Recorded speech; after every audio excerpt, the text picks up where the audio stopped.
ఒక గంట సింబల్ కనిపిస్తుంది కదా, దాన్ని నొక్కారనుకోండి మేము చేసే వీడియో అప్డేట్స్, నోటిఫికేషన్స్ అన్నిటితో మీ డివైస్ లో వాలిపోతాం.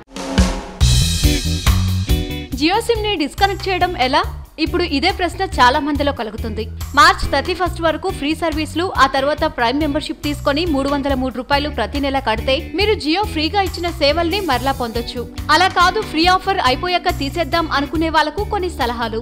జియో సిమ్ ఎలా డియాక్టివేట్ అని, ప్రాసెస్ ఎలా అని టెన్షన్ పడొద్దు. www.jio.com లో లాగిన్ అవ్వాలి. మీరు ఇప్పటి వరకు లాగిన్ అవ్వకపోతే సైన్ అప్ చేసుకుని లాగిన్ అవ్వండి. లాగిన్ అయిన తర్వాత సెట్టింగ్ లో మీకు సస్పెండ్ ఆర్ రెజ్యూమ్ అనే ఆప్షన్ మీకు కనిపిస్తుంది. ఇదంతా కాదు, సింపుల్ ప్రాసెస్ కావాలి అంటే జియో నెంబర్ నుంచి 198 కి కాల్ చేసి, మీ దగ్గర ఉన్న జియో నెంబర్స్ నుండి కస్టమర్ కేర్ కి కాల్ చేసి చెప్పారనుకోండి, 7 days లో మీ నెంబర్ డిస్కనెక్ట్ అవుతుంది.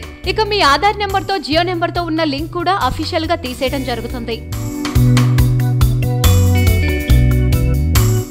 ఒకవేళ మీరు ఇలా చేయకపోతే ఎప్పటికీ మీ ఆధార్ లింక్ లో మీరు తీసుకున్న జియో సిమ్ నెంబర్స్ అలానే ఉంటాయి. ఇది భవిష్యత్తులో ఎప్పటికైనా మీకు ప్రాబ్లం గానే ఉంటుంది. ఇంకా కొంతమంది అయితే 1, 2 కాదు, ఏకంగా 3 సిమ్లు 4 సిమ్లు తీసుకున్నారు. అలాంటి వారు అన్ని సిమ్స్ డిస్కనెక్ట్ చేయకపోయినా అవసరమైన నెంబర్స్ ఉంచుకొని మిగతా నెంబర్స్ డిస్కనెక్ట్ చేసుకోండి. ఇంకెందుకు ఆలస్యం, మీకు తెలిసిన జియో సిమ్ వాడే వారందరికీ ఈ న్యూస్ ని షేర్ చేయండి.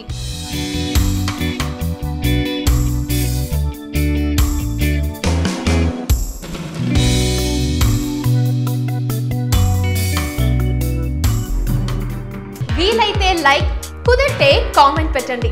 ఇలాంటి ఇంట్రెస్టింగ్, బ్రేకింగ్, బిగ్ న్యూస్ మాకు తెలిసిన వెంటనే మీకు తెలియజేస్తాం. దీనికి మీరు చేయవలసిందల్లా ఇక్కడ కనిపిస్తున్న సబ్స్క్రైబ్ బటన్ ని నొక్కి సబ్స్క్రైబ్ అవ్వండి.